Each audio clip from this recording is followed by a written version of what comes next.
This episode is sponsored by Legendsverse. For all your action figure collecting, cataloging, and correlating needs, go on over to Legendsverse by clicking the link in the description below and tell them Model Behaviour sent you.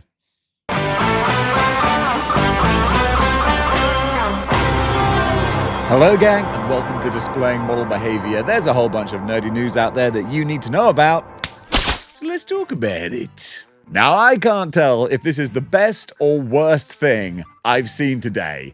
It's something, isn't it? This is Star Wars The Black Series Ewok Valentine's Day Edition. Hoo-ha! There's a lot going on here. The Black Series, they are never averse to putting out sometimes seasonal releases. We got the Christmas Stormtroopers. We got the Halloween repaints. They must have thought, well, what holiday haven't we done? Do we have an Easter version of anything? If not, just stay tuned for that, I'm sure. But now we've got this hideous, but also kind of brilliant pink Cupid Ewok. I mean, it's so dumb, but I kind of love it. This stupid part of me just kind of thinks it looks awesome and strangely delicious as well. I feel like there's something sort of chocolatey about this. I'm so confused right now, but it's available for pre-order. And also, never forget, Ewoks might look cute and cuddly, but also they were going to roast Han Solo over a fire and then eat him. Don't forget that, okay? The next time that you're buying a cute little Cupid Ewok, okay? And also, they had human clothes ready for Princess Leia to wear at the drop of a hat. All that means is that there were people there at some point who met a far worse fate because they didn't have Jedi mind powers. Just saying. Don't discount the Ewoks, all right? They'll rip your eyes clean out of your head. Yeah, nasty little bears. From Dusk Till Dawn and Tekken 3, what do they both have in common? The answer is big demon monster creatures that have mouths where their tummies should be. Don't know why that kind of stuck in my brain, but it's just a really cool design element that I always thought was just super fun because it's really unsettling. Like, why is there a mouth where your tummy should be? That raises so many questions. And you know what? Warhammer 40k aren't afraid to ask those questions as well. And Joy Toy are not afraid to put it into an awesome looking action figure. So we've got another addition to the Chaos Legion of Warhammer 40k. Check this out. This is the Death Guard, Death Shroud Terminators. Nothing about that name implies that they're a nice bunch of guys, but Joy Toy continue to impress over and over and over. It's all well and good and easy to make the kind of Imperial type Space Marines and their nice smooth clean armor, but then when you start doing these guys, you can get real fun and messy with it, and this is where they really grab my attention. They take it, they grab it by the jaffers. That's what you've done, Joy Toy. And it almost makes me want to go like, well, maybe I could just get one. Just to see what it's like to own one and have it in person. But I know what my personality is like. No, I will only want more. Look around me. That's how it happens. So I will continue to admire them from a distance. But oh my goodness, admire them I shall do.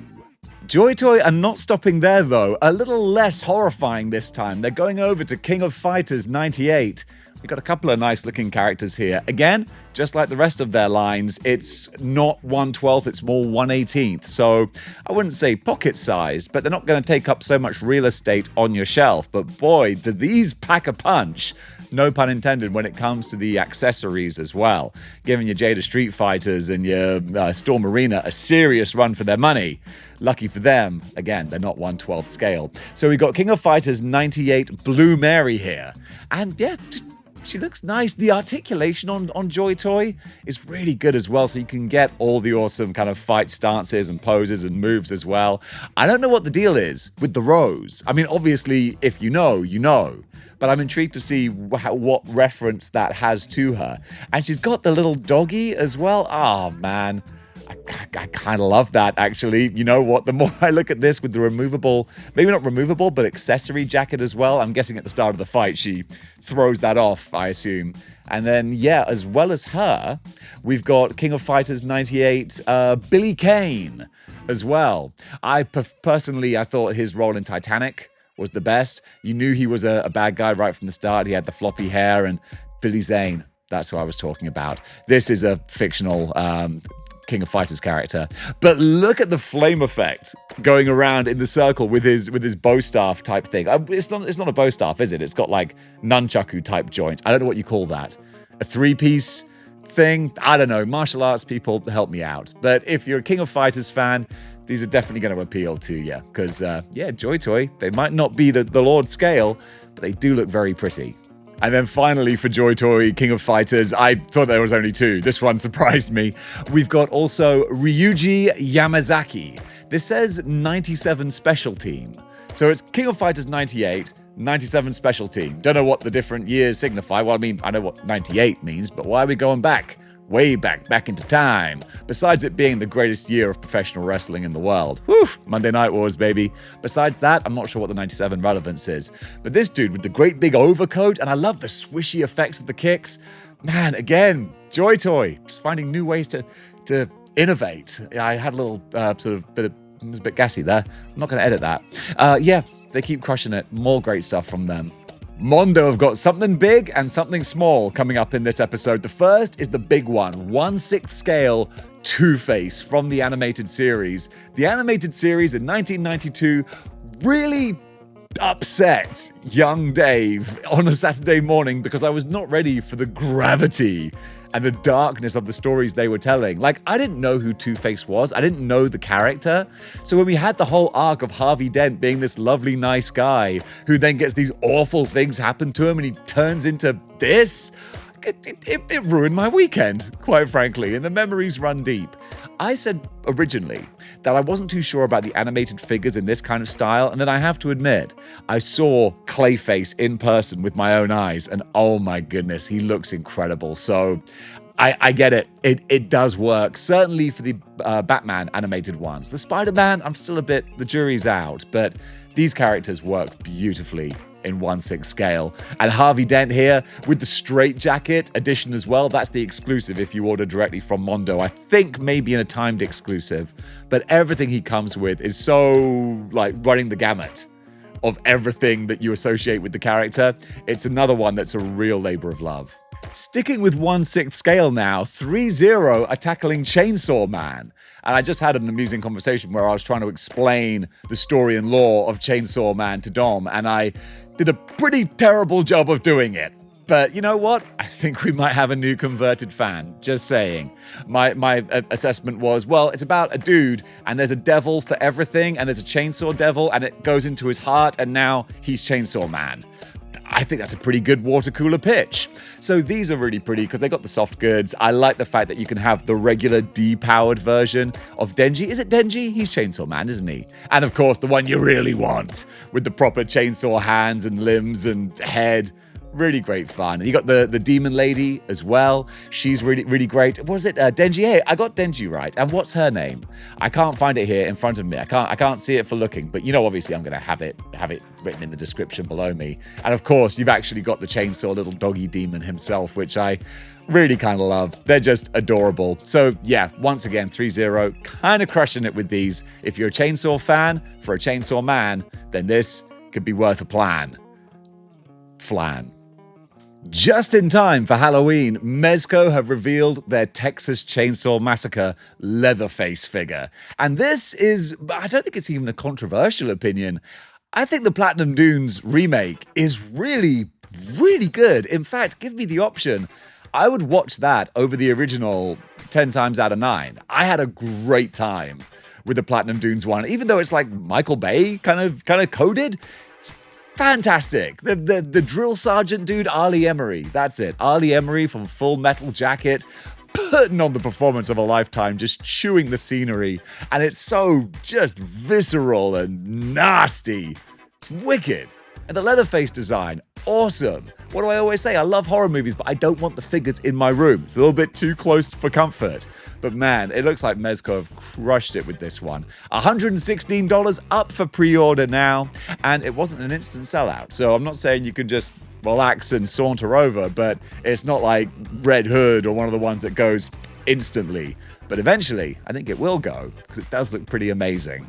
Hiya Toys, once again, kind of following in the footsteps of the Hasbro G.I. Joe Classifieds figures, we're getting the Crimson Vipers. And this time, of course, they're condensed down to 1/18th scale. All that means is you're going to be able to army build them and save a little bit of space. Hiya Toys always look gorgeous. They're the same like number of accessories and things from as Classifieds have, but because it's also like scooched down, it just seems a little bit more kind of intricate, you know? I'm not saying one is better than the other, because I love me some G.I. Joe Classifieds, and also they are in the good Lord scale, so they're always going to have my heart. But Hiya, they keep doing a great job. I mean, they've been really running the gamut with G.I. Joe figures. They're covering everyone. They're doing a darn good job as well with what they're putting out there. So this is another example. Once again, bravo Hiya Toys. Kind of killing it. Everything's getting a pass from me on this show. What can I say? I'm in a good mood. I'm just liking everything I see. But hey, you know, the main point of this channel isn't really to critique things so much unless it's really egregious. It's more so just to tell you what's out there. Have a fun time doing it. And that's what I'm doing today. Although, if I was going to critique something negatively, it would probably be the Michael Bay Transformers movies, which are, and let's be fair, a blight upon humanity from which we may never recover. However, we do get some nice-looking action figures, because this Drift here from YOLO Park, it's one of the slightly better designs from those Bayformers. It's still way too overcomplicated, way too complex, doesn't really allow anything to breathe in the design of the character, which is a shame because a dual katana-wielding samurai Edo period type robot should be awesome. And this is pretty good, but that's no fault to YOLO Park. They're just literally making the design that was on the screen, which is still kind of cool, but just a little bit busy. You know what I'm saying? Nonetheless though, Drift available for pre-order now, and I don't know guys, like people who buy the Michael Bay Transformers, why? No, am I being facetious? Not really, but it's like, do you really want to remember those movies? I mean, I don't know, maybe you grew up with them. Nostalgia is a powerful thing. I wouldn't know anything about that, obviously. The things that I love may have come out in the 90s, but that's just because they happen to be the best things that were ever made. You people who rely on nostalgia, just don't understand that. What do you think, G1 Optimus Prime? I don't understand it either. Continuing their 1/12th scale real Ghostbusters line, Mondo's taking it down now, taking it way down to the good Lord scale of 1/12 with their Ray Stantz figure. What I do love about this line is just how beholden they are to the lore and the characters and the deep cut references. The bunny hat, the very specific ghost. It's wonderful. Is it $112 worth of wonderful? Well, only you can decide that, and everyone's answer is going to be a little bit different. For me, I'm happy to leave the memories alone with real Ghostbusters. I love it for what it was, and it can stay there in my mind palace. But if you want it represented on your shelf, then Mezco, for a pretty price, will have you covered. Oh, Hiya Toys, you're moving on up in the world. Literally, 1/12th scale now. This is where it starts to get dangerous. Because this is where Dave's like, oh, I could be tempted. And you know, it's an interesting looking figure when I don't even really know the franchise that well, but I'm still like, I feel like I could probably find some room for you on my shelf. So this is Panther, apparently, from Persona. I know the Persona games, the hardcore anime RPG games that a lot of people just go nuts for. So this Panther figure, I mean, am I a ridiculous, transparent human being where you can just be like, yeah, Dave, of course you like this figure. But of course I like this figure. It looks so fun. And Hiya Toys with 1/12 scale, now you're getting that higher value, but you know, still with all of the higher quality. I love the metallic paint on the costume. I just, yeah. Well, at first glance, I thought this was figure arts. It's not. It's actually cheaper than figure arts as well. It's $64. No, $63. So, oh no, that's Canadian. So yeah, price in US dollars, $54. I mean, don't get me wrong, that's still a lot of money. If you were to give me $54, I'd be like, oh, thank you very much. What can I do for you? So yeah, it's a cool, fun-looking figure. I will never play Persona because that's way too in-depth and number-heavy for me. But if you're a fan, or even if you're not a fan, you might still want to pick this up anyway. And folks, that does it for Good News for today. What did you think about the items covered? Comment below. And please do let me know, because some of these, I'm going to be intrigued to hear your opinions. So gang, thank you so much for watching. All the channel members who help support this show, thank you so much for supporting this show. It really does mean the world. And if you enjoy my live streams and banter and all that kind of thing, then give me a follow on Whatnot. You can click the link in the description below, and you can join me on my little journey of selling comics and just selling comics, really. That's what I do on there. But it's a live stream, so we're also hanging, chatting, shooting the breeze, talking about all the things of the day. It's always a good time. So gang, if I see you there, or I see you back here, until next time, keep displaying model behavior.